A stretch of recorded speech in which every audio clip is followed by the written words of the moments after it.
Jai Jai Shri Caitanya, Jai Nityananda. Jai Advaita Chandra, Jai Gaur Bhakta Vrinda. Welcome back, everyone. We're continuing our reading here at Govardhan Hill in the holy Dham of Vrindavan. The reading of Srila Prabhupada's Sri Chaitanya Charitamrita.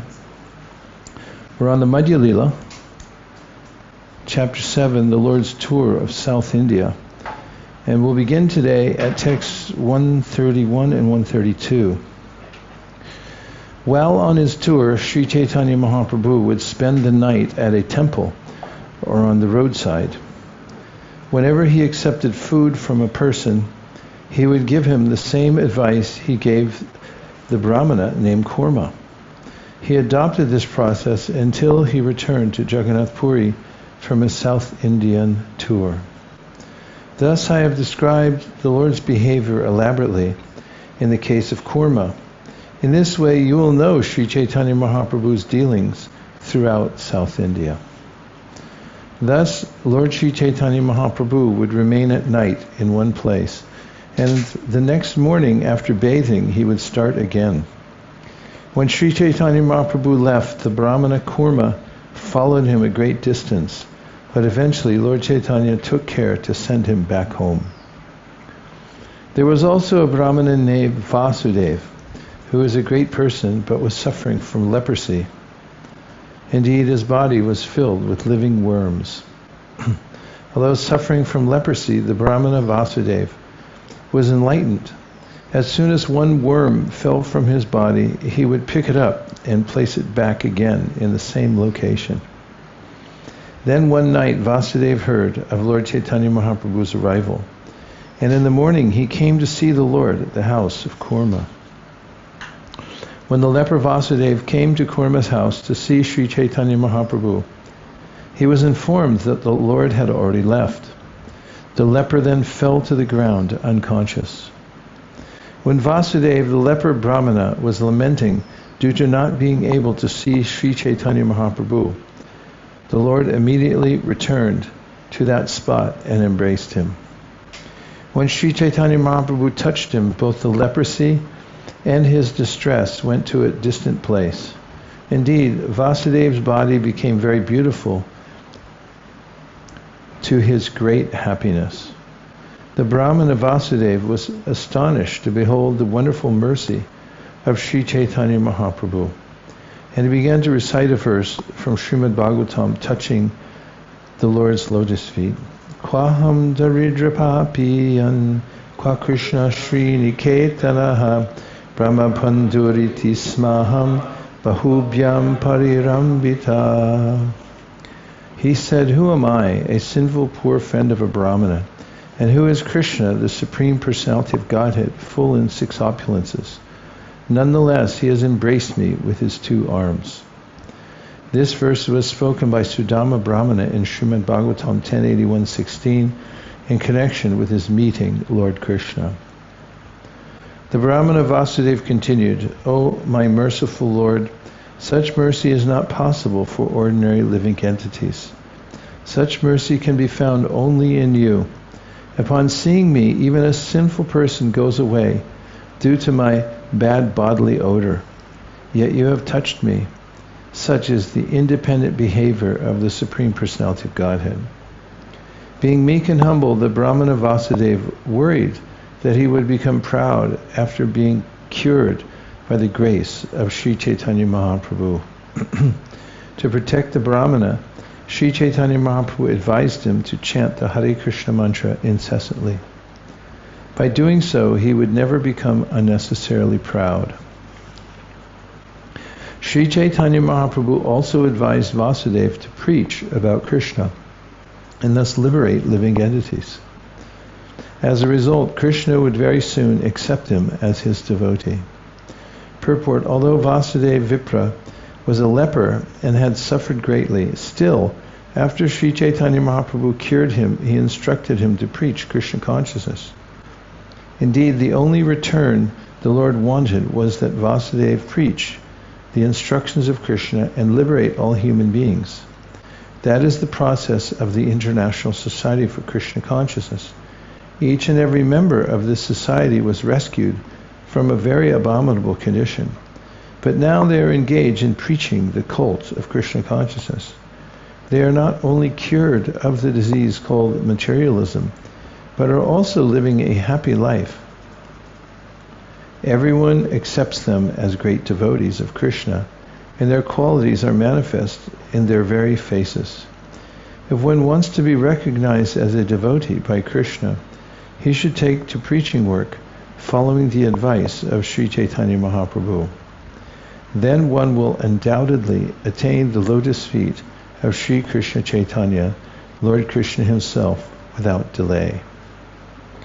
After instructing the Brahmana Vasudeva in that way, Sri Caitanya Mahaprabhu disappeared from that place. When the two Brahmanas, Kurma and Vasudeva, embraced each other and began to cry, remembering, Then the two Brahmanas, Kurma and Vasudeva, embraced each other and began to cry, remembering the transcendental qualities of Sri Caitanya Mahaprabhu. Thus I have described how Sri Caitanya Mahaprabhu reclaimed the leper Vasudeva and so received the name Vasudevamrita Prada. Purport: the name Vasudevamrita Prada is mentioned in the verses composed by Sarvabhauma Bhattacharya. Thus I end my description of the beginning of the tour of Sri Caitanya Mahaprabhu, his visiting the temple of Kurma and his liberating the leper Brahmana Vasudeva. One who hears these pastimes of Sri Caitanya Mahaprabhu with great faith will surely very soon attain the lotus feet of Lord Sri Caitanya Mahaprabhu. Purport: when a person actually revives his consciousness with thoughts of Krishna, by the mercy of Sri Caitanya Mahaprabhu, he revives his spiritual life and becomes addicted to the service of the Lord. Only then can he act as an acharya. In other words, everyone should engage in preaching, following in the footsteps of Sri Caitanya Mahaprabhu. In this way, one will be very much appreciated by Lord Krishna and will quickly be recognized by him. Actually, a devotee of Lord Sri Caitanya Mahaprabhu must engage in preaching in order to increase the followers of the Lord. By thus preaching actual Vedic knowledge all over the world, one will benefit all mankind. I admit that I do not know the beginning or the end of Sri Caitanya Mahaprabhu's pastimes. However, whatever I have written, I've heard from the mouths of great personalities. O devotees, please do not consider my offenses in this regard. Your lotus feet are my only shelter. Praying at the lotus feet of Sri Rupa and Sri Raghunath, always desiring their mercy, I, Krishnadas, narrate Sri Caitanya Charitamrita, following in their footsteps. Thus end the Bhaktivedanta purports to the Sri Caitanya Charitamrita Madhya Lila, 7th chapter, describing the start of the Lord's tour of South India and the liberation of the Brahmana Vasudeva. Bravo. Sadhu, sadhu. Jai, jai. Hari, hari. Chapter 8, talks between Sri Caitanya Mahaprabhu and Ramananda Roy. The summary of the 8th chapter is given by Srila Bhaktivedanta Thakur in his Amrita Pravaha Bhashya. After visiting the temple of Jayada Nrsimha, Sri Caitanya Mahaprabhu went to the banks of the river Godavari to a place known as Vidyanagara. When Srila Ramananda Roy went there to take his bath, Thank you. They met. After introducing himself, Sri Ramananda Roy requested Sri Caitanya Mahaprabhu to remain in the village for some days. Honoring his request, Chaitanya Mahaprabhu stayed there in the home of some Vedic Brahmanas. In the evenings, Srila Ramananda Roy used to come to see Sri Caitanya Mahaprabhu. Ramananda Roy, who was clothed in ordinary dress, offered the Lord respectful obeisances. Sri Caitanya Mahaprabhu questioned him on the objects and process of worship, and also asked him to recite verses from the Vedic literature. First of all, Srila Ramananda Roy enunciated the system of the Varnashrama institution. He recited various verses about karmarpana, stating that everything should be dedicated to the Lord. He then spoke of detached action, knowledge mixed with devotional service, and finally the spontaneous loving service of the Lord. After hearing Srila Ramananda Roy recite some verses, Sri Caitanya Mahaprabhu accepted the principle of pure devotional service devoid of all kinds of speculation. After this, Sri Caitanya Mahaprabhu asked Ramananda Roy to explain the higher platform of devotional service. Then Srila Ramananda Roy explained unalloyed devotional service, love of Godhead, and serving the Lord in the moods of pure servitude, fraternity, and parental love. Finally, he spoke of serving the Lord in conjugal love. He then spoke of how conjugal love can be developed in various ways. This conjugal love attains its highest perfection in Srimati Radharani's love for Krishna. He next described the position of Srimati Radharani and the transcendental mellows of love of God. Srila Ramananda Roy then recited a verse of his own concerning the platform of ecstatic vision, technically called Prema Vilas Vivarta. Srila Ramananda Roy also explained that all stages of conjugal love can be attained through the mercy of the residents of Vrindavan, especially by the mercy of the gopis. All these subject matters were thus vividly described. Gradually, Ramananda Roy could understand the position of Sri Chaitanya Mahaprabhu, and when Sri Chaitanya Mahaprabhu exhibited his real form, Ramananda Roy fell unconscious. After some days, Sri Chaitanya Mahaprabhu asked Ramananda Roy to retire from government service and come to Jagannath Puri. These descriptions of the meetings between Ramananda Roy and Sri Chaitanya Mahaprabhu are taken from the notebook of Swarup Damodar Goswami. Sri Chaitanya Mahaprabhu, who is known as Gauranga, is the ocean of all conclusive knowledge in devotional service. He empowered Sri Ramananda Roy, who may be likened to a cloud of devotional service. This cloud was filled with the water of all the conclusive purports of devotional service, and was empowered by the ocean to spread this water over the sea of Sri Chaitanya Mahaprabhu himself. Thus the ocean of Chaitanya Mahaprabhu became filled with the jewels of the knowledge of pure devotional service. All glories to Lord Chaitanya Mahaprabhu, all glories to Lord Nityananda, all glories to Advaita Acharya, and all glories to all the devotees of Lord Sri Chaitanya Mahaprabhu. According to his previous program, Lord Sri Chaitanya Mahaprabhu went forward on his tour, and after some days arrived at the place of pilgrimage known as Jayata Nrsinga. Purport: the Jayata Nrsinga temple is situated on the top of a hill about 5 miles away from Visakhapatnam. There is a railway station on the South Indian Railway known as Simachala. The temple known as Simachala is the best temple in the vicinity of Visakhapatnam. This temple is very affluent and is a typical example of the architecture of the area. On one stone tablet it is mentioned that formerly a queen covered the deity with gold plate. This is mentioned in the Visakhapatnam Gazetteer. About the temple there are residential quarters for the priests and devotees. Indeed, at the present moment there are many residential quarters to accommodate visiting devotees. The original deity is situated within the depths of the temple, but there is another deity, a duplicate known as the Vijay Murti. This smaller deity can be moved from the temple and taken on public processions. Priests who generally belong to the Ramanuja Sampradaya are in charge of the deity worship. Text 4. Upon seeing the deity of Lord Nrsinga in the temple, Sri Chaitanya Mahaprabhu offered his respectful obeisances by falling flat. Then, in ecstatic love, he performed various dances, chanted, and offered prayers. Shri Nrsinga Jai Nrsinga Jai Jai Nrsinga Prahlada Desha Jaya Padma Mukha Padma Bringa. All glories to Nrsingadev, all glories to Nrsingadev, who is the Lord of Prahlad Maharaj, and like a honey bee is always engaged in beholding the lotus-like face of the goddess of fortune. Purport: the goddess of fortune is always embraced by Lord Nrsingadev. This is mentioned in the commentary on Srimad Bhagavatam written by the great commentator Srila Sridhar Swami. The following verse was composed by Sridhar Swami in his commentary on the 10th canto of Srimad Bhagavatam 1087.1.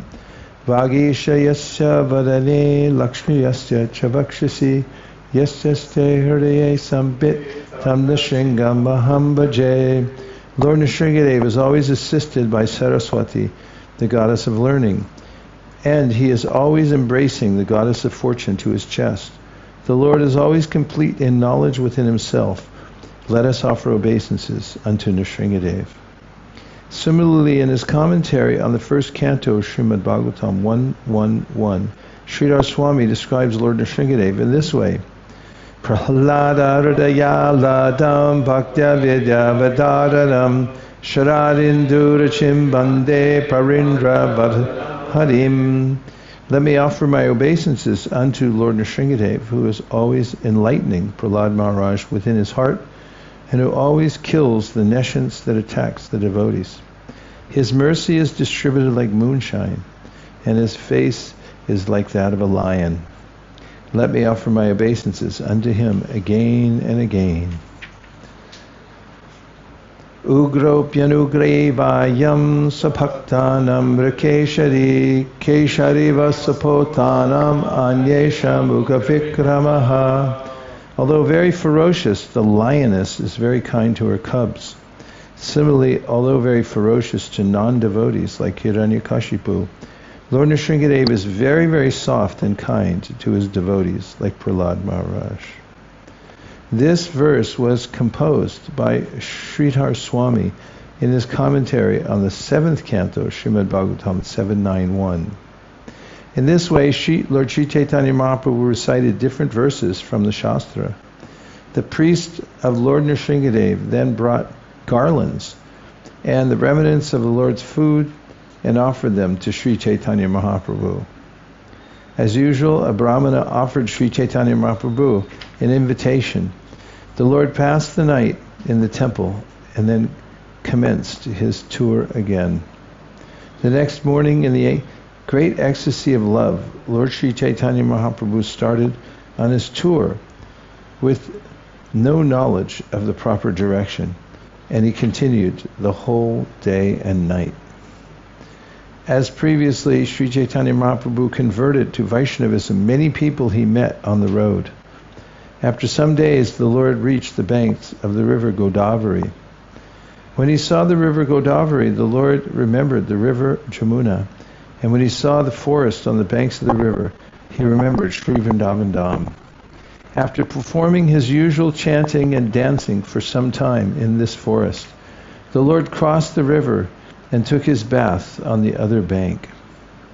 After bathing in the river, the Lord walked a little distance from the bathing place and engaged in chanting the holy name of Krishna. At that time, accompanied by the sounds of music, Ramananda Roy came there on a palanquin to take his bath. Many Brahmanas followed the Vedic principles accompanied Ramananda Roy. According to the Vedic rituals, Ramananda Roy took his bath and offered oblations to his forefathers. Sri Caitanya Mahāprabhu could understand that the person who had come to bathe in the river was Ramananda Roy. The Lord wanted so much to meet him that his mind immediately began running after him. Although Sri Caitanya Mahāprabhu was running after him mentally, he patiently remained sitting. Ramananda Roy, seeing the wonderful sannyasi, then came to see him. Srila Ramananda Roy then saw Sri Caitanya Mahāprabhu to be as brilliant as 100 suns. The Lord was covered by a saffron garment. He was large in body and very strongly built, and his eyes were like lotus petals. When Ramananda Roy saw the wonderful sannyasi, he was struck with wonder. he went to him and immediately offered his respectful obeisances, falling down flat like a rod. The Lord stood up and asked Ramananda Roy to arise and chant the holy name of Krishna. Indeed, Sri Caitanya Mahaprabhu was very eager to embrace him. Sri Caitanya Mahaprabhu then inquired whether he was Ramananda Roy, and he replied, "Yes, I am your very low servant, and I belong to the Shudra community." Sri Caitanya Mahaprabhu then embraced Sri Ramananda Roy very firmly. Indeed, both the master and the servant almost lost consciousness due to ecstatic love. Their natural love for each other was awakened in them, and they embraced and fell to the ground. Purport. Srila Ramananda Roy was an incarnation of the Gopi Vishaka. Since Sri Caitanya Mahaprabhu was Lord Krishna himself, there was naturally an awakening of love between Vishaka and Krishna.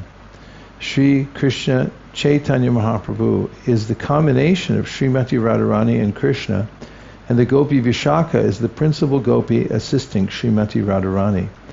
Thus, the natural love between Ramananda Roy and Sri Caitanya Mahaprabhu awakened, and they embraced. When they embraced each other, ecstatic symptoms, paralysis, perspiration, tears, shivering, paleness, and standing up of the bodily hairs appeared. The word Krishna came from their mouths falteringly. When the stereotyped ritualistic brahmanas who were following the Vedic principles saw this ecstatic manifestation of love, they were struck with wonder. All these brahmanas began to reflect as follows. The brahmanas thought, "We can see that this sannyasi has a luster like the effulgence of Brahman, but how is it that he is crying upon embracing a Shudra, a member of the fourth caste in the social order?" They thought, "This Ramananda Roy is governor of Madras, a highly learned and grave person, a Mahapandit.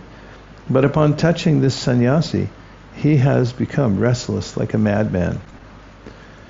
While the brahmanas were thinking this, in this way, about the activities of Sri Caitanya Mahaprabhu and Ramananda Roy, Sri Caitanya Mahaprabhu saw those outsiders and restrained his transcendental emotions. Purport. Ramananda Roy was intimately related to Sri Caitanya Mahaprabhu, therefore he can be accepted as Sajatiya, a person within the intimate circle of the Lord. The Brahmanas, however, were followers of the Vedic rituals and were not able to have an intimate connection with Sri Caitanya Mahaprabhu. Consequently, they are called Vijatiya Loka. In other words, they were not pure devotees. One may be a highly learned Brahmana, but if he is not a pure devotee, he is Vijatiya, an outcast, one outside devotional service. In other words, a non-devotee. Although Sri Caitanya Mahaprabhu and Ramananda Roy were embracing in ecstasy, the Lord restrained his transcendental emotions upon seeing the outsider Brahman. Now we'll just take a few reflections or questions. Yes, Devavrata Prabhu.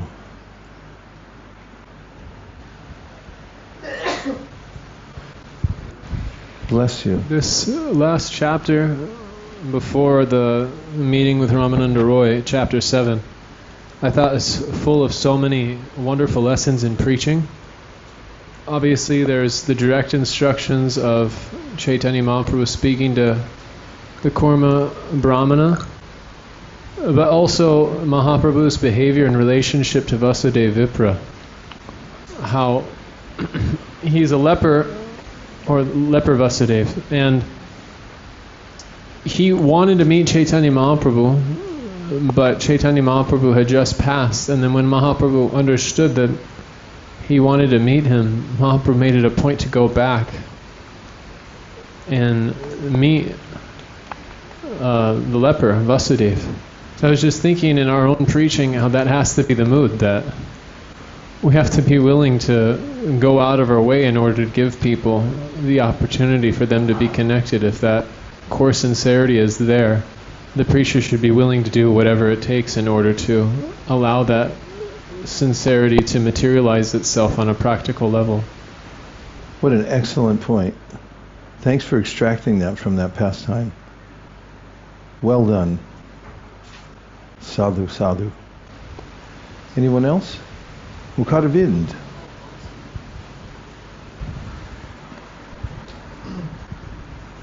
Maharaj, I had 2 points. One is same in the line of what Devrat Prabhu says, because I found that how Prabhupada, the translation was, one who hears this pastime of Sri Chaitanya Mahaprabhu with great faith will surely very soon attain the lotus feet of Lord Chaitanya Mahaprabhu.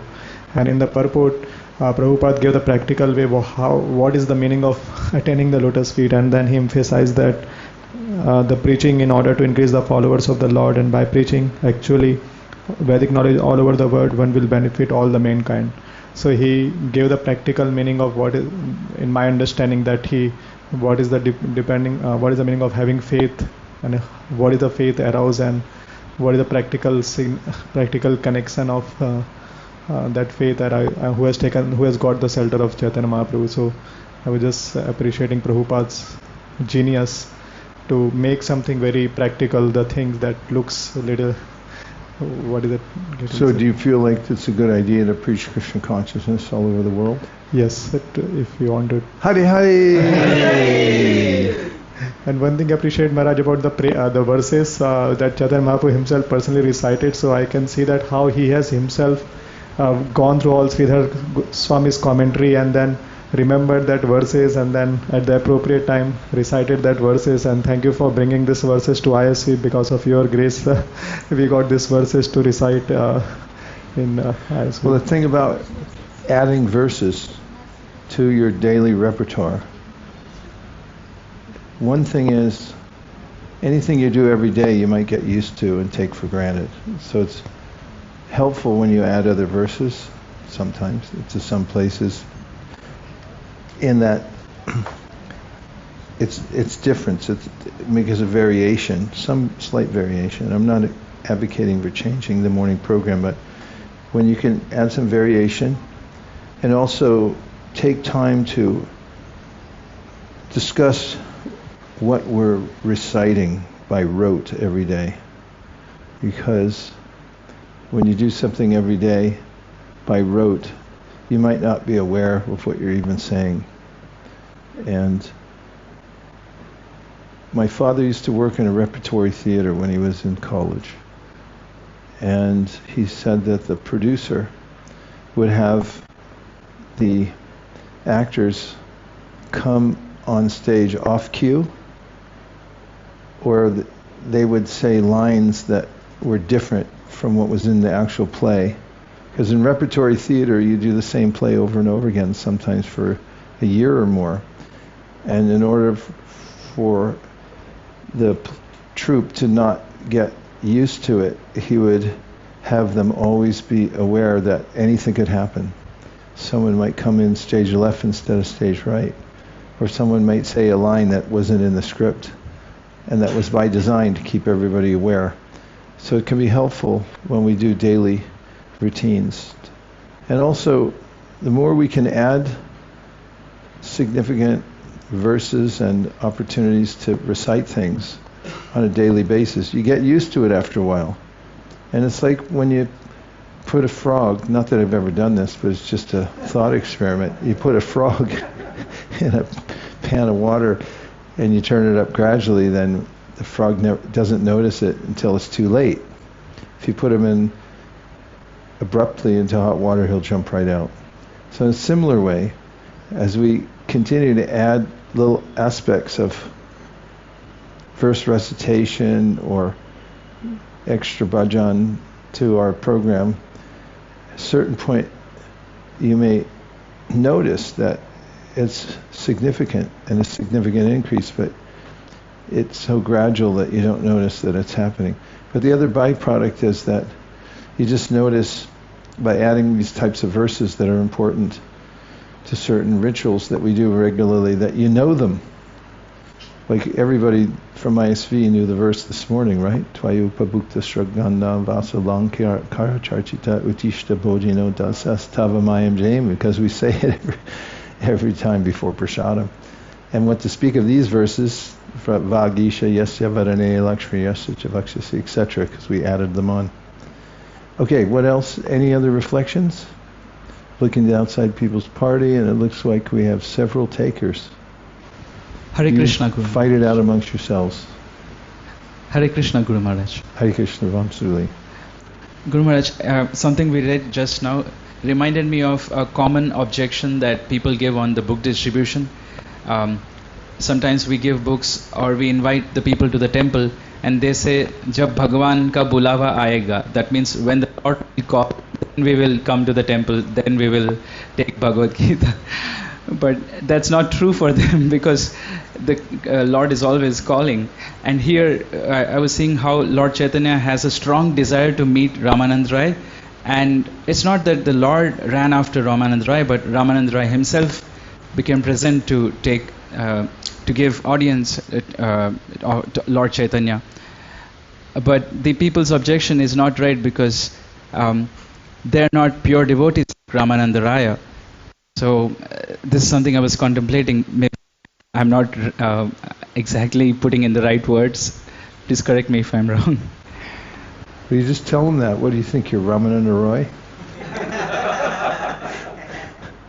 Actually, the real trick is don't hand Indians books, because then they'll have an excuse. There's a whole technique where you don't have to hand them the book.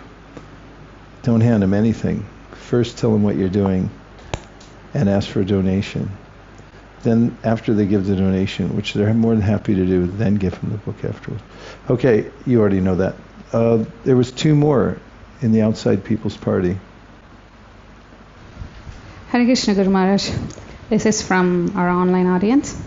We have 34 devotees tuned in to Govardhan Studios. Hare Hare! I have their names, if you'd like to know. Manjari Devidasi, let me see. Manjari Devidasi, Chakuj Venum Prabhu, Atulya Vrindavan Prabhu, and on Facebook we have more. We have Bhaktin Rafaela Divyananda Das, Radha Madan Mohan Boxtel, Sri Antariksha Das, Yugal Hada, and we have Vaikuntha Naik Prabhu and Upasana Mataji. Hare Hare! And there is one reflection from Vaikuntha Naik Prabhu. Caitanya Mahāprabhu can see Yamuna in Godavari and Vrindavan in the forest there. This shows that we see things as we are. Based on our consciousness, we see the world around us. And by your own example, you have shown this. Most mundane things like cat, dead turtle reminded you of Krishna. When you saw a cat in your backyard with new coat last winter, you reflected as to how Krishna takes care of everyone's material needs and wondered why one needs to worry about one's material position at all. Even a dead turtle being eaten by crows in the beach at Puri reminded you of Krishna's arrangement. Hare Krishna. And one reflection from Satya Sankalpa Prabhu. Hare Krishna Guru Maharaj, thank you very much for showering the nectar. Con gusto. Hare Krishna. I was reflecting on the verse 828. In the purport, Prabhupada mentions Sajatiya, those in the intimate circle of Krishna, and the Vijatiya, non-devotees. And I was just reflecting that sometimes there are also nuances within the devotee circle. Sometimes someone may think materially they have a career or they have a high position, that they may be better than another devotee who may not be as so-called educated as them. So, yeah, it's a bit uncomfortable observing that or experiencing that. Thank you for that observation. It's best if we remain humble, as Lord Chaitanya recommended. Trinadapi sunichena. Toror api sihishna amanina manadena kirtaniya sadadhari. Give all respect to other, but don't expect any respect for yourself. And certainly don't feel entitled. Thank you so much. Very important reflection. Is there one more? Okay, inside People's Party. 3, 2, 1, Mahendra Chakadola.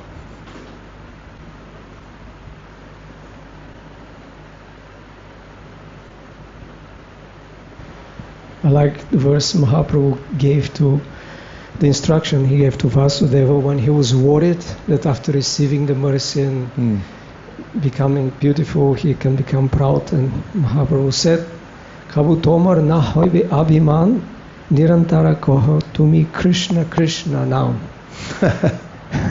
So to avoid being,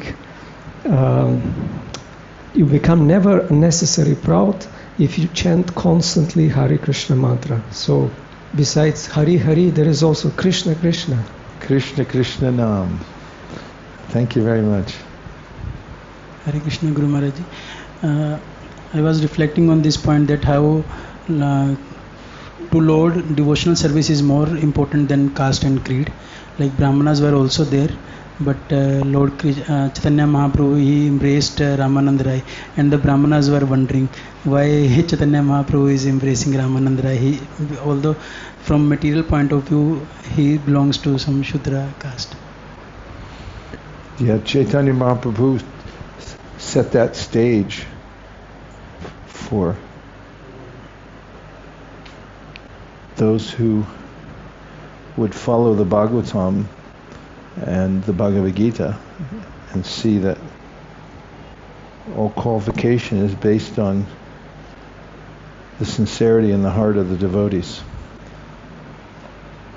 Viprad Vishad Gunantara Davindanava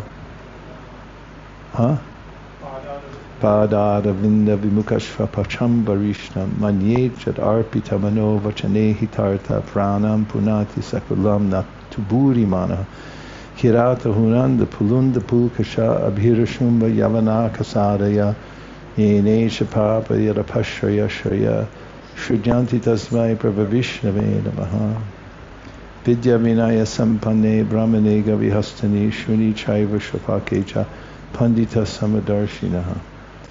Thank you everyone for the reflections. It was edifying to hear how everyone's realizing what's in this treasure of a book. And I'll continue now with the reading at text number 29. Susta hoy donhe she stanite vasila tabe hasi Mahāprabhu kahete lagila. When they regained their sanity, they both sat down, and Sri Chaitanya Mahaprabhu smiled and began to speak as follows. Sarvabhauma Bhattacharya spoke of your good qualities, and he made a great endeavor to convince me to meet you. Indeed, I have come here just to meet you.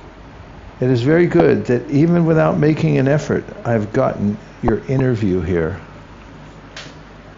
Roy Ramananda replied, Sarvabhauma Bhattacharya thinks of me as his servant. Even in my absence, he is very careful to do me good. By his mercy, I have received your interview here. Consequently, I consider that today I have become a successful human being. I can see that you have bestowed special mercy upon Sarvabhauma Bhattacharya. Therefore, you have touched me, although I am untouchable. This is due only to his love for you. You are the Supreme Personality of Godhead, Narayan himself, and I am only a government servant interested in materialistic activities. Indeed, I'm the lowest among men of the fourth caste. You do not fear the Vedic injunctions stating that you should not associate with a Shudra. You are not contemptuous of my touch, although in the Vedas you are forbidden to associate with Shudras. Purport. In the Bhagavad Gita, the Lord says at 9:32, Mami parata vyapashritya yepi syu papayonaya striyo vaishas tata shudras te piyanti parangatim. O son of Pritha, those who take shelter in me, though they be of lower birth, women, vaishyas, merchants, as well as shudras, workers, can attain the supreme destination. The word Papa Yonaha means born of lower caste women. The Vaishyas are merchants and the Shudras or workers are servants. According to Vedic classifications, they belong to a lower social order. A low life means a life without Krishna consciousness. High and low positions in society were calculated by considering a person's Krishna consciousness. A Brahmana is considered to be on the higher platform because he knows Brahman, the absolute truth. The second caste, the Kshatriya caste, also know Brahman, but not as well as the Brahmanas. The Vaishyas and the Shudras do not clearly understand God consciousness. But if they take to Krishna consciousness by the mercy of Krishna and the spiritual master, they do not remain in the lower caste, Papa Yonaya. It is clearly stated, te piyanti param gatim. Unless one has attained the highest standard of life, one cannot return home, back to Godhead. One may be a Shudra, Vaishya, or woman, but if one is situated in the service of the Lord in Krishna consciousness, one should not be considered Stri, Shudra, Vaishya, or lower than Shudra. Though a person may be from a low-born family, if he is engaged in the Lord's service, he should never be considered to belong to a low-born family. The Padma Purana forbids Vishate jati samanyat sayati narakam dhruvam. A person goes to hell quickly when he considers a devotee of the Lord in terms of birth. Although Sri Ramananda Roy supposedly took birth in a Shudra family, he is not to be considered a Shudra, for he was a great advanced devotee. Indeed, he was on the transcendental platform. Sri Caitanya Mahāprabhu therefore embraced him. Out of spiritual humility, Sri Ramananda Roy presented himself as a Shudra, Raja Sevi Vishayi Shudratama. Even though one may engage in government service or in any other pounds, shilling, pence business, in short, in materialistic life, he need only take to Krishna consciousness. Krishna consciousness is a very simple process. One need only chant the holy names of the Lord and strictly follow the principles forbidding sinful activity. In this way, one can no longer be considered an untouchable, a Vaishya or a Shudra. One who is advanced in spiritual life should not associate with non-devotees, namely men in government service and men engaged in materialistic activity for sense gratification or in the service of others. Such men are considered Vaishya, materialistic. It is said, Niskinchanasya bhagavat bhajano mukhasya param param jagamashur bhavasagarasya sandarshanam vishayanam atayoshitam cha ha hanta hanta vishabhakshanatopya sadhu. A person who is very seriously engaged in cultivating devotional service with a view to crossing the ocean of nescience, and who has completely abandoned all material activities, should never see a Shudra, a Vaishya, or a woman. Sri Chaitanya Chandrodaya Nataka 8.23. You are the Supreme Personality Godhead Himself, therefore no one can understand your purpose. By your mercy you are touching me, although this is not sanctioned by the Vedas. Purport: a sannyasi is strictly forbidden to see the Vaishyas, the materialistic people. But Sri Chaitanya Mahaprabhu, out of his boundless and causeless mercy, could show favor to anyone, regardless of birth and position. You have come here specifically to deliver me. You are so merciful that you alone can deliver all fallen souls.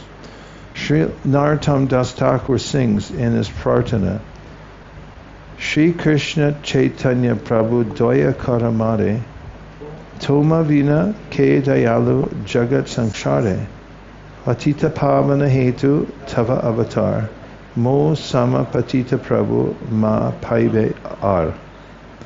My dear Lord, please be merciful to me.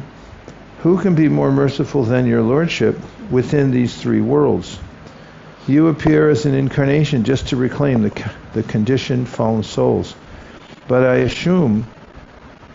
assure you that you will not find a soul more fallen than me. Sri Caitanya Mahaprabhu's specific mission is to deliver fallen souls. Of course, in this age of Kali, there is hardly anyone who is not fallen according to the calculations of Vedic behavior. In his instructions to Rupa Goswami, Sri Caitanya Mahaprabhu described the so-called followers of Vedic religion in this way. Veda Nishna Madhe Ardheka Veda Mukesh Mane Veda Nishara Papa Kare Dharma Nahi Gane. So-called followers of Vedic principles simply accept the Vedas formally, but they act against the Vedic principles. This is symptomatic of this age of Kali. People claim to follow a certain type of religion, saying formally, I am Hindu, I am Muslim, I am Christian, or I am this or that. But actually no one follows the principles enunciated in religious scriptures. This is the disease of this age. Therefore the merciful Sri Caitanya Mahaprabhu has simply advised us to chant the Hare Krishna Maha Mantra, Hare Rama, Hare Rama, Hare Rameva Kevalam, Kalau Nastyeva, Nastyeva, Nastyeva, Gatiranyata. The Lord can deliver anyone and everyone, even though one may have fallen from the injunctions of revealed scriptures. This is Sri Caitanya Mahaprabhu's special mercy. Consequently, he is known as Patita Pavana. Hari Hari, the deliverer of all fallen souls and the distributor of Chaitanya Charitamrita sets on the marg itself. Text 39. It is the general practice of all saintly people to deliver the fallen. Therefore they go to people's houses, although they have no personal business there. Purport: a sannyasi is supposed to beg from door to door. He does not beg simply because he is hungry. His real purpose is to enlighten the occupants of every house by preaching Krishna consciousness. A sannyasi does not abandon his superior position and become a beggar just for the sake of begging. Similarly, a person in householder life may be very important, but he may also voluntarily take to the mendicant way of life. Rupa Goswami and Sanatana Goswami were ministers, but they voluntarily accepted the mendicant's life in order to humbly preach Sri Chaitanya Mahaprabhu's message. It is said about them, Tyakva Turnamashesha Mandalapati Shrinim Sadat Tuchavat Bhutva Dina Ganeshako Karunaya Kaupina Kantashrito. Although the Goswamis were very aristocratic, on the order of Sri Chaitanya Mahaprabhu, they became mendicants just to deliver the fallen souls. One should also consider that those who engage in the missionary activities of the Krishna consciousness movement are under the guidance of Sri Chaitanya Mahaprabhu. They are not actually beggars. Their real business is to deliver fallen souls. Therefore, they may go from door to door just to introduce a book about Krishna consciousness, so that people can become enlightened by reading. Formerly, brahmacharis and sannyasis used to beg from door to door. At the present moment, especially in the Western countries, a person may be handed over to the police if he begs from door to door. In Western countries, begging is considered criminal. Members of the Krishna consciousness movement have no business begging. Instead, they work very hard to introduce some literature about Krishna consciousness so that people can read them and be benefited. But if one gives some contribution to a Krishna conscious man, he never refuses it. No minimum, but more importantly, no maximum. Mahadvichalaram nrinam grihinam dina chetasam. My dear Lord, sometimes great saintly persons go to the homes of householders, although these householders are generally low-minded. When a saintly person visits their homes, one can understand that it is for no other purpose than to benefit the householders. This is from Srimad Bhagavatam 10.8.4. Along with me, there are about 1,000 men, including the Brahmanas, and all of them appear to have had their hearts melted simply by seeing you. I hear everyone chanting the holy name of Krishna. Everyone's body is thrilled with ecstasy, and there are tears in everyone's eyes. My dear sir, according to your behavior and bodily features, you are the Supreme Personality of Godhead. It is impossible for ordinary living beings to possess such transcendental qualities. Purport. Sri Caitanya Mahaprabhu's bodily features were uncommon. Indeed, his body was extraordinary in its measurements. The measurements of his chest and the measurement of his forearms were the same. This is called Nyagroda Parimandala. As far as his nature is concerned, he was kind to everyone. No one but the Supreme Personality of Godhead can be kind to everyone. Therefore, the Lord's name is Krishna, all attractive. As stated in Bhagavad Gita 14.4, Krishna is the kind father of everyone. In every species of life, Sarva Yonishu, he is the original father, the seed giver, Bij Prada Pita. How then can he be unkind to any living entity? One may be a man, an animal, or even a tree, but the Lord is kind to everyone. That is God's qualification. I am equally kind to everyone. And he advises, Sarva Dharman Parityaja Mamekam Sharanam Braja. Give up all other engagements and simply surrender unto me. This instruction is meant not only for Arjuna, but for all living beings. Whoever takes advantage of this offer is immediately immune to all sinful activity and returns home, back to Godhead. While present on this planet, Sri Caitanya Mahaprabhu made the same offer.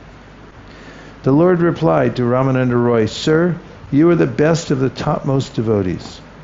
Therefore, simply the sight of you has melted everyone's heart. Purport, unless one is a first-class devotee, he cannot be a preacher. A preacher is generally a topmost devotee, but in order to meet the general populace, he has to come to distinguish between devotees and non-devotees. Otherwise, an advanced devotee makes no such distinctions. Indeed, he always sees that everyone is engaged in the service of the Lord. When one engages in preaching work, he must distinguish between people and understand that some people are not engaged in devotional service of the Lord. The preacher then has to take compassion upon such innocent people who do not know how to worship the Lord. In Srimad Bhagavatam 11.2.45, the symptoms of a topmost devotee are described as follows. Sarva bhuteshu ya pasched bhagavat bhavamatmanaha bhutani bhagavatyatmani esha bhagavatotamaha. The advanced devotee sees that all living entities are part and parcel of the Supreme Personality of Godhead. Everyone is in Krishna, and Krishna is also within everyone. Such a vision is possible only for a person who is very advanced in devotional service. Although I am a Mayavadi sannyasi, a non-devotee, I am also floating in the ocean of love of Krishna simply by touching you, and what to speak of others. Sarvabhauma Bhattacharya knew this would happen, and thus to rectify my heart, which is very hard, he asked me to meet you. In this way, each of them praised the qualities of the other, and both of them were pleased to see each other. At this time, a Brahmana Vaishnava, following the Vedic principles, came and offered obeisances. He fell flat before Sri Caitanya Mahaprabhu and invited him for lunch. Lord Sri Caitanya Mahaprabhu accepted the invitation, knowing the Brahmana to be a devotee, and slightly smiling, he spoke as follows to Ramananda Roy. Purport, Sri Caitanya Mahaprabhu accepted the invitation of the Vaishnava Brahmana. Even though one is a Brahmana strictly following the rules and regulations of Brahminical culture, if he is not a devotee, a follower of Sri Caitanya Mahaprabhu, one should not accept his invitation. At the present moment, people have become so degraded that they do not even follow the Vedic principles, to say nothing of Vaishnava principles. They eat anything and everything. whatever they like. And therefore, the members of the Hare Krishna movement should be very cautious about accepting invitations. Text 50. I wish to hear from you about Lord Krishna. Indeed, my mind is inclined to desire this. Therefore, I wish to see you again. Ramananda replied, My Lord, although you have come to correct me, a fallen soul, my mind is not yet purified simply by seeing you. Please stay for 5 or 7 days and kindly cleanse my polluted mind. After that much time, my mind will certainly be pure. Although neither could tolerate separation from the other, Ramananda Roy nonetheless offered his obeisances to Lord Sri Caitanya Mahāprabhu and departed. Lord Sri Caitanya Mahāprabhu then went to the house of the Brahmana who had invited him and took his lunch there. When the evening of that day arrived, both Ramananda Roy and the Lord were eager to meet each other again. After finishing his evening bath, Sri Caitanya Mahāprabhu sat down and waited for Ramananda Roy to come. Then Ramananda Roy, accompanied by one servant, came to meet him. Purport: a Vaishnava who is supposed to be advanced in spiritual understanding, be he a householder or sannyasi, must bathe 3 times a day, morning, noon, and evening.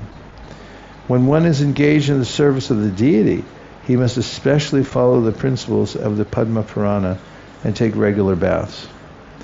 He should also, after bathing, decorate his body with 12 tilaks. Ramananda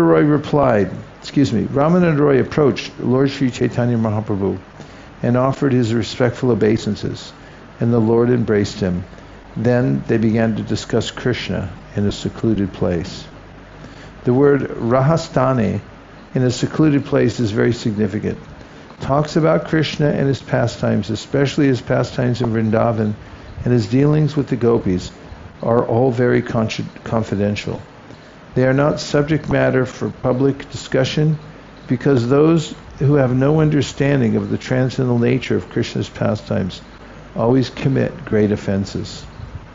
Thinking Krishna to be an ordinary man, ordinary human being, and the gopis ordinary girls.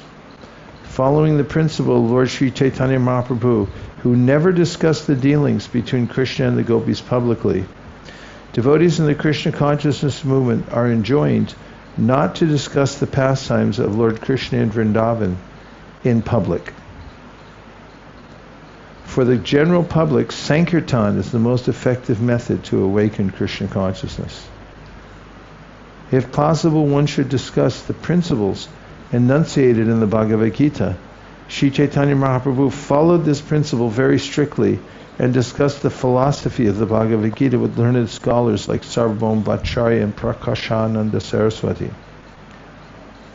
However, he taught the principles of the Bhakti cult to students like Sanatana Goswami and Rupa Goswami, and he discussed with Sri Ramananda Roy the topmost devotional dealings between Krishna and the gopis. For the general populace, he performed Sankirtan very vigorously. We must also follow these principles in preaching Krishna consciousness all over the world.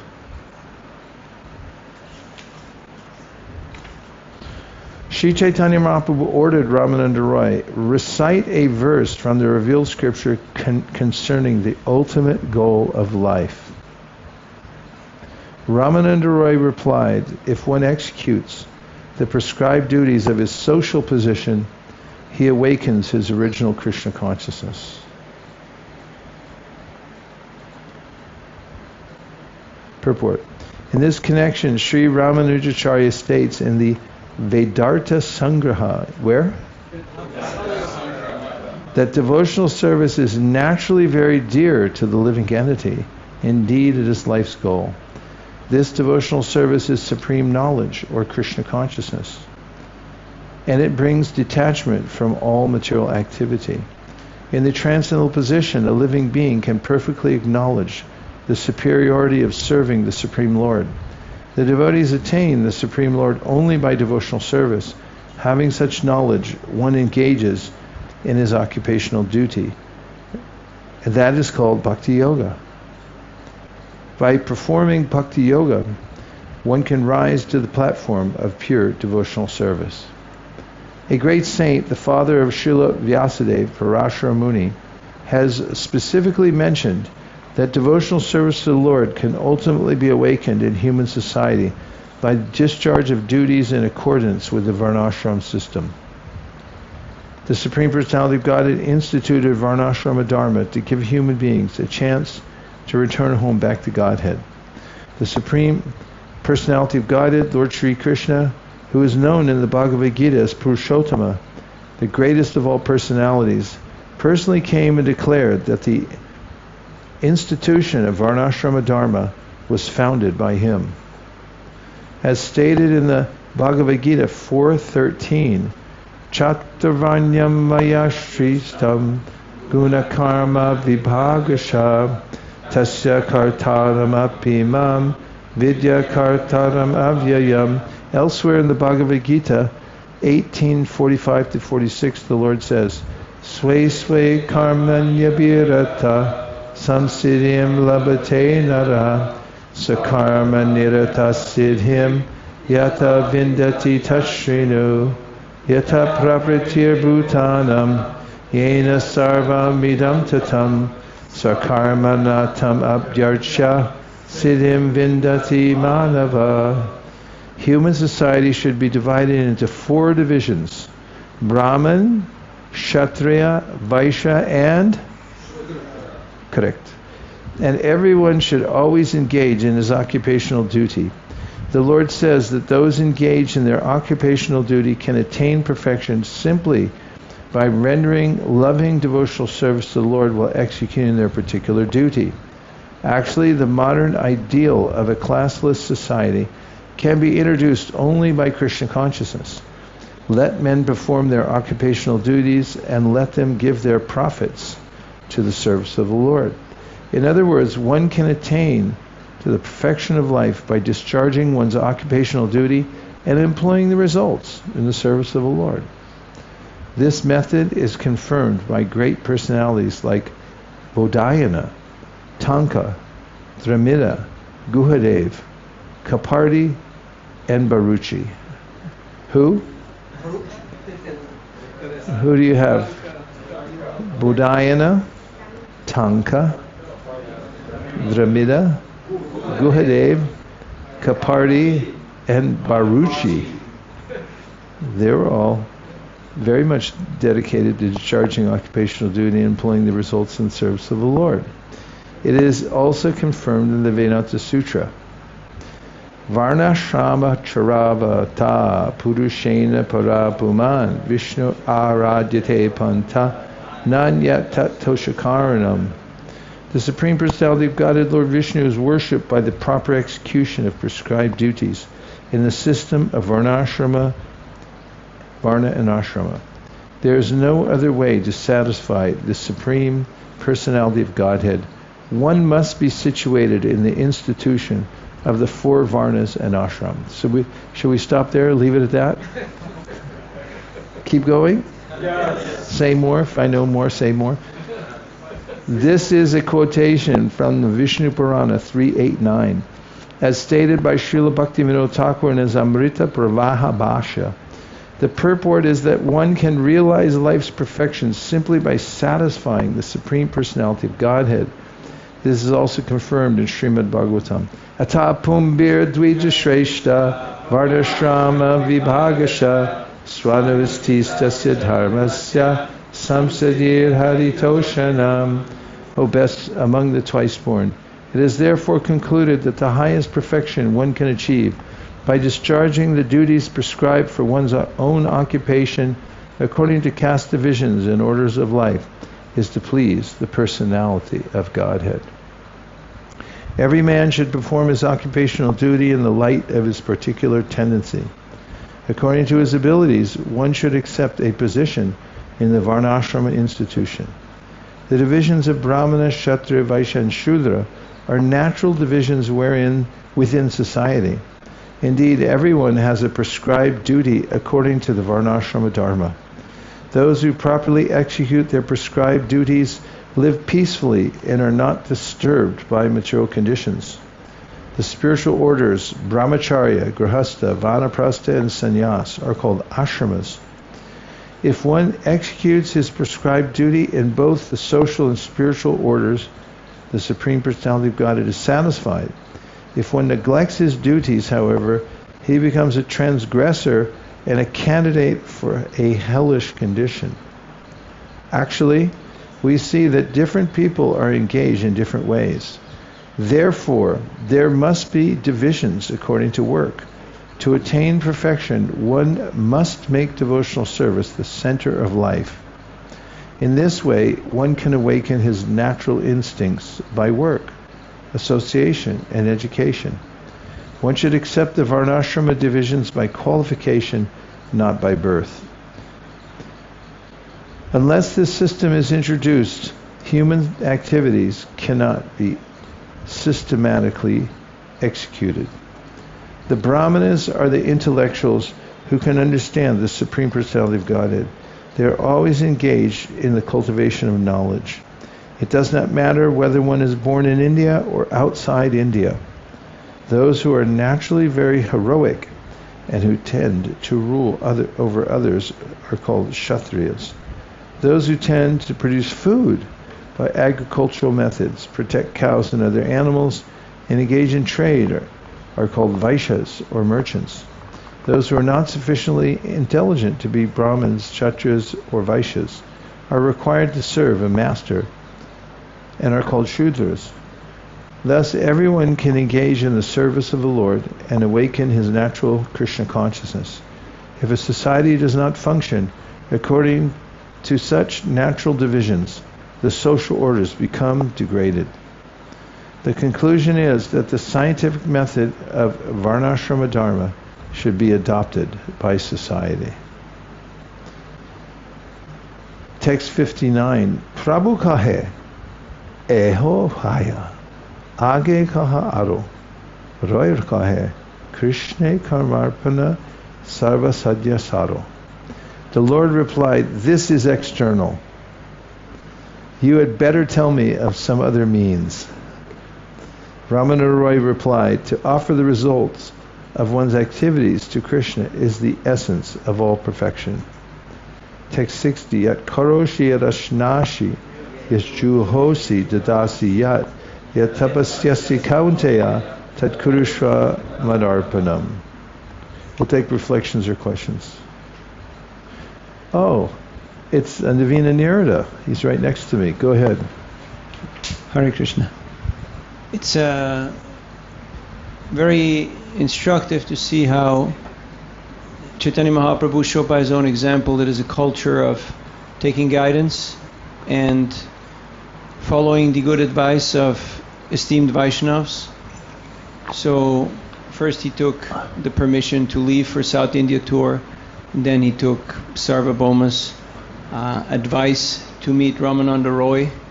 So we should do the same, that before we embark on some venture or some journey, we take shelter under the guidance of mature Vaishnavas.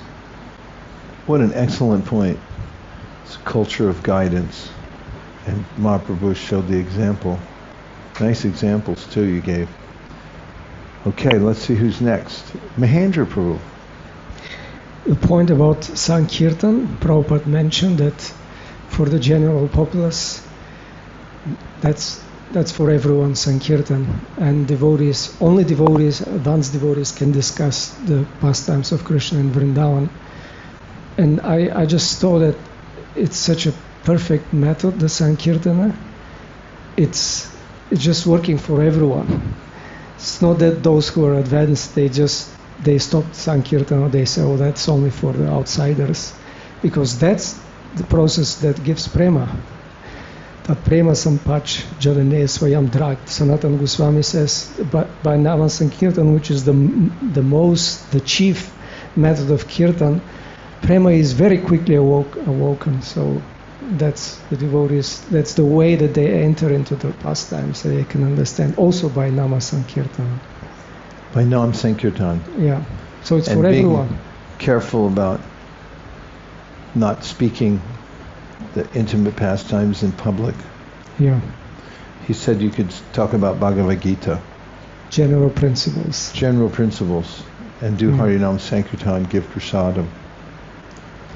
And one question I have about Prabhupada mentions here that one should perform his duty according to Varnashrama. If does not perform his duty, is a candidate for hellish life. So in our context, practically what will mean to not perform the duty or to, what was it, to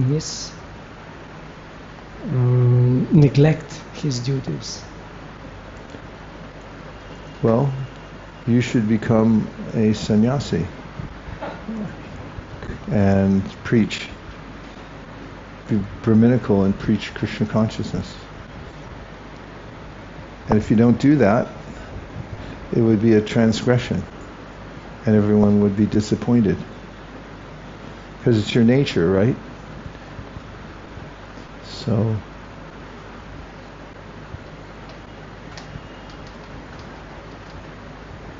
there's everyone has natural tendencies, so they should be engaged in Krishna service. What would it be to neglect them? It would be to go against one's nature and not engage in Krishna service. In other words, with the excuse of trying to do somebody else's duty, one may reduce one's service and not be very effective. I mean, Varnashram is really meant for helping organize society in such a way that everyone can be effective, and effective means they can become Krishna conscious. Interestingly, Krishna mentions in the 18th chapter of the Bhagavad Gita that one shouldn't abandon one's duty even if he can perform another's duty seemingly more perfectly. And he also says in the same context that every endeavor is covered with some sort of fault, just as fire is covered by smoke. And then probably gives a list that the Brahmanas, they have to perform rituals in which they might kill animals, so that's not very good. Kshatriyas, they go to war and kill people. Then Vaishyas, they say, for you I make no profit, and that's a lie. And Shudras, they have to follow a bad master. Whatever the master says, they just have to do it. But one of the main points Krishna makes in the Bhagavad Gita is that one should just remain steady and tolerant in one's duty in life so that one can take to Krishna consciousness. And if you switch from one thing to another, you get mental about it instead of just sticking to your prescribed duty. And of course, with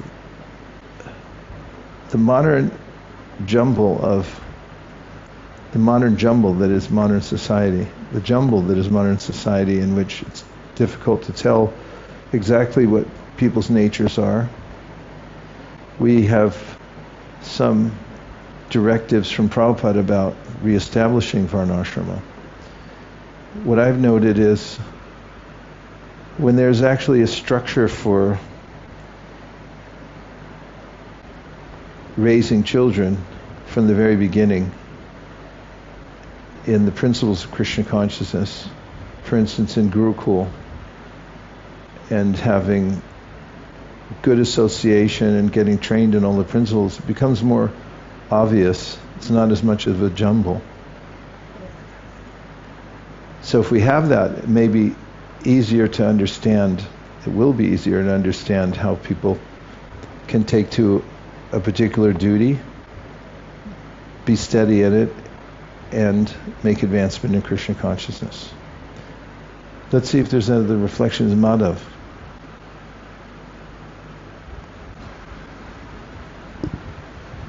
I had a question from text 45.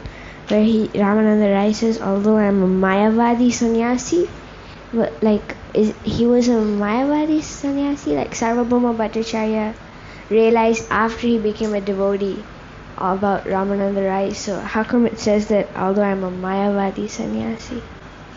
Let's see. Text 45. Looking now. Although I am a Mayavadi sannyasi, a non-devotee, I am also floating in the ocean of love of Krishna simply by touching you, and what to speak of others. That is Caitanya Mahaprabhu speaking? Yes. Yeah, because he took his sannyas from the Shankaracharya line. And so he makes that claim in many places that I'm simply a Mayavadi sannyasi. That's why Nityananda Prabhu broke his staff. He was like, you're not any kind of sannyasi. You're the Supreme Personality of God. What to speak of Mayavad? He broke his staff. Does that make sense? I had another question. It was before. Okay. Maybe someone else can go, and then when I find it, I can. Okay, sure. Let's see if there's anybody outside. Yes. Today's disappearance day of both Srila Raghunath Das Goswami and Srila Krishna Das Kaviraj Goswami, along with Raghunath Bhatta Goswami also. Wow. With folded hands and bowed head, may these great acharyas bless us so we'll have insight into the teachings of Sri Chaitanya Mahaprabhu. Thank you for considering our request. Om Tat Sat. Hare Krishna. But yes, Ekachakra Pran. This section reminds me of the power of questions. You mentioned the other day that whoever's asking the questions is leading the conversation, and here we see Chaitanya Mahaprabhu asking him to speak more and drawing so much more out of him. So I was just appreciating the power of inquiry. Yeah, definitely. A quick question. Yes. Do you have any questions that you keep ready for when you meet a great personality? Oftentimes when I meet a great devotee, I find myself at a loss for words. Is there any recommendations on some good questions to ask?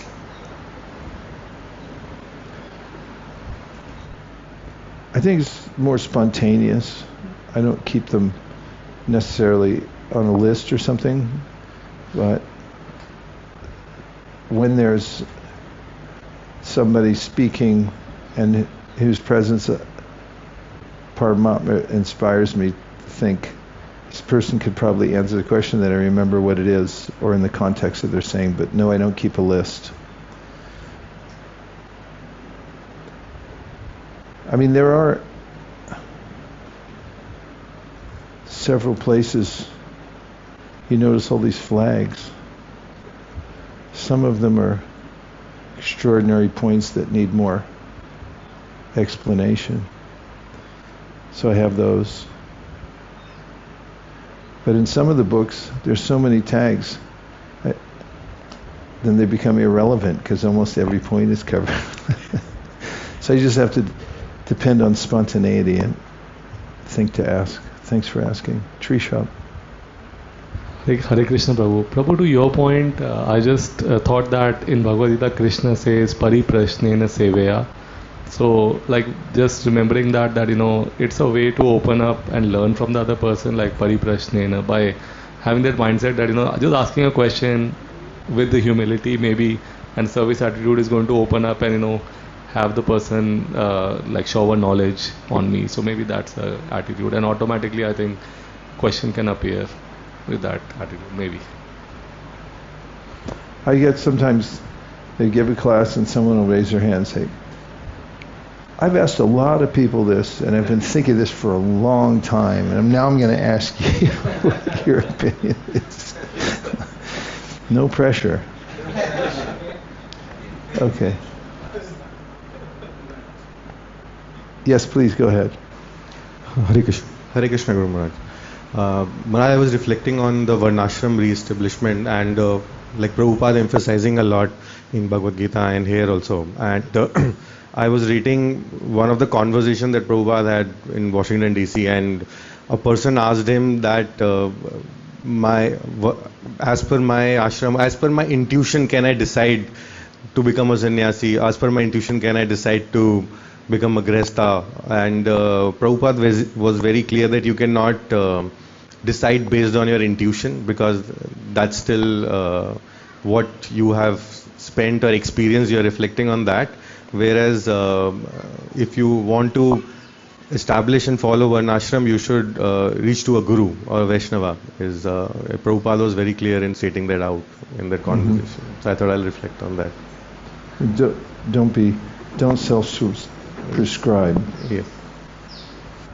Don't self-prescribe, self-medicate, or self-medicate. Yes, Patita Pavana. A similar point that what Navina made, but it's a culture of guidance. And we do sometimes find those who enter the community, the immediate or greater community, who are more self-directing and they don't want to take instruction from others or elders, and they cause some disturbance because they feel that they know better. And I generally find that they go off the rails, as that tendency to not want to follow authority, lingering from time immemorial, tends to pull them off track and think that they can save the world by themselves or start their own thing. And Prabhupada emphasized how much we need to be humble and try to stick together and take guidance. Please go ahead. I am feeling a sense of awe towards the character of Vasudeva Datta, and just how he had the different sores with the worms, and he was even Vasudeva the leper. Yeah, the leper, and how he wouldn't even let if the worm had fallen out, he wouldn't even let it stay on the ground. He would bring it back to where it was and put it back in his body. And I just thought that's so profound, and shamelessly may compare to myself, but just thinking how myself, as anything comes in proximity to my body or something, I push it away or try to get it away from me. But it's just quite amazing, this personality, and then later his prayers to Lord Caitanya as well. Yeah, we don't want to imitate also. False, like artificial imitation. Like if a bear comes and you'll say, well, he needs a snack, and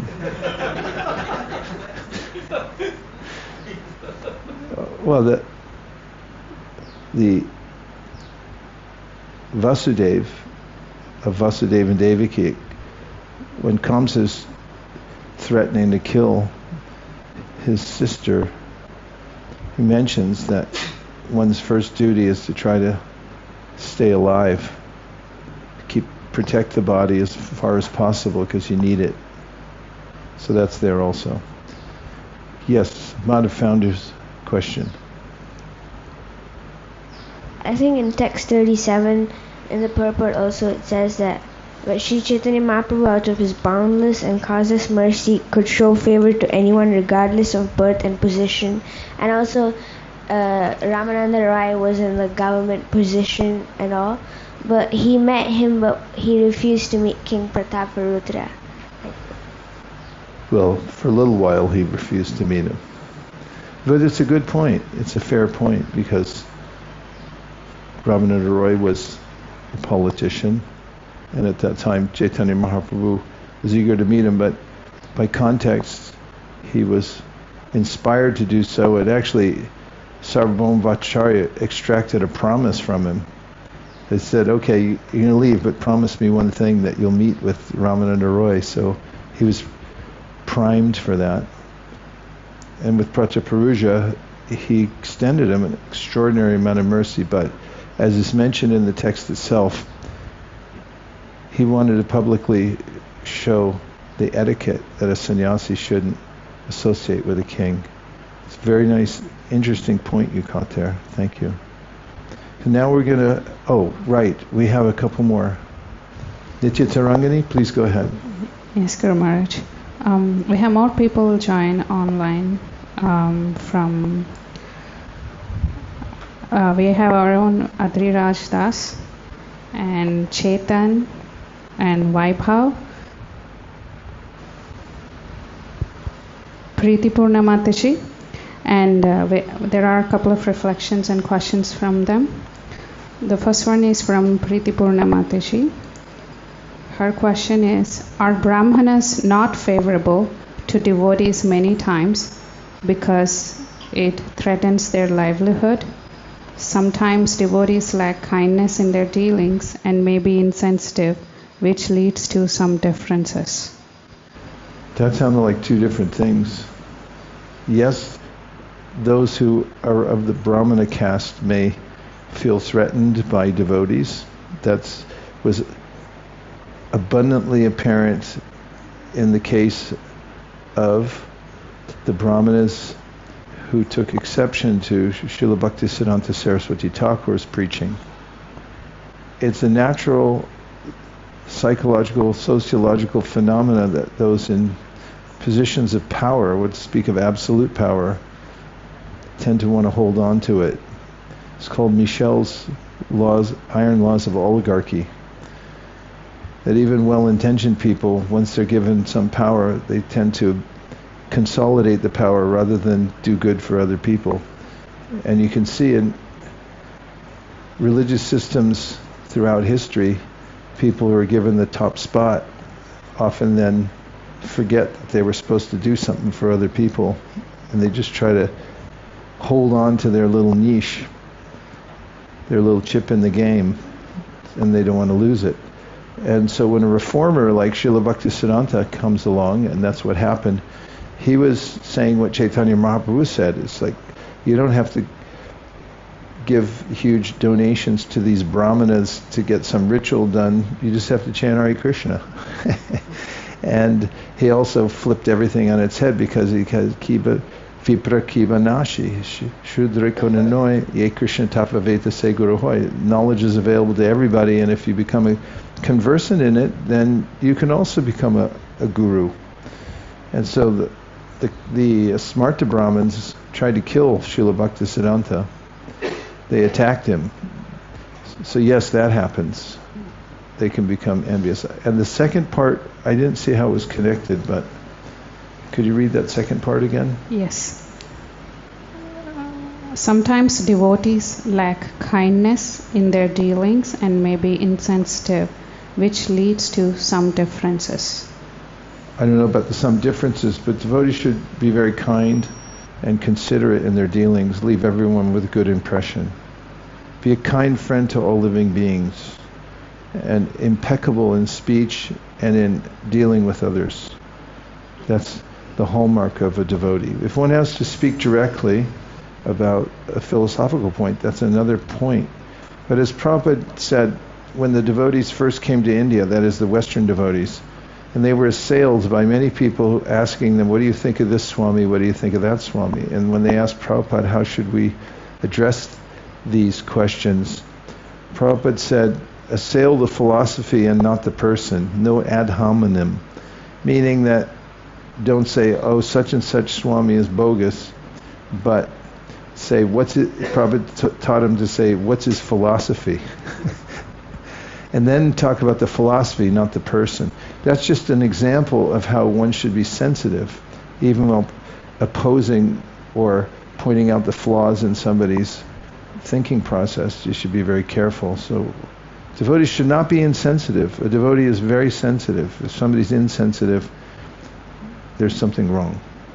And Krishna will correct that. Because I've seen it even on book distribution. People who are insensitive, they can't continue it. If you're insensitive and you mistreat people in public and leave people with a bad impression, Krishna will take you off the field. He'll make you lose your taste, or he'll make some excuse that, well, anyway, I got other places to go, and you can't remain in the service. It's meant for those who are very careful not to offend just devotees, but it's an offense to mistreat living entities in general. So if we make those offenses to living beings by mistreating them, then it's not a devotional quality. It's the opposite. Om Tat Sat. Okay, Nitya Tarangani, anything else? Maharaj, Guru Maharaj, I have 3 more. Do we have time? Well, it all depends on how quickly we answer the questions. Let's see if I can do it 10 seconds or less for every, if it's a question. Go. The first question is it a good reference to read Canto 7, Chapter 11 to Chapter 15 for instructions on different varnas and ashramas? Of the Caitanya Charitamrita? Srimad Bhagavatam. Yes. Okay, next question. A person born in a family of Vaishnava merchants has a natural inclination for seeking the truth and for devotional service to Godhead. What should such person do? They should practice the tenets of Krishna consciousness, become initiated, and surrender to Krishna, give their whole life to Krishna. 3. Sorry. Okay, the last one is from Satya Sankalpa Prabhu. He has a reflection, not a question. From the pastimes of Mahāprabhu at Jayada Narsimha Temple and glorifying Sri Narsimhadev during his travels in South India, in order to spread Krishna conscious movement, I was reminded on how Srila Prabhupada very thoughtfully inculcated worship and devotion to Lord Narsimhadev, and depending on his mercy to spread Krishna consciousness as well. Hare Hare! And that brings us to our Gayatri break. We'll come back here at 20 minutes after the hour. We'll see you then. Vanchakalpadrishcha kripasindhameva patitanam pavanebhyo Vaishnavebhyo namo namaha Nantakoti Vaishwarni ki jai.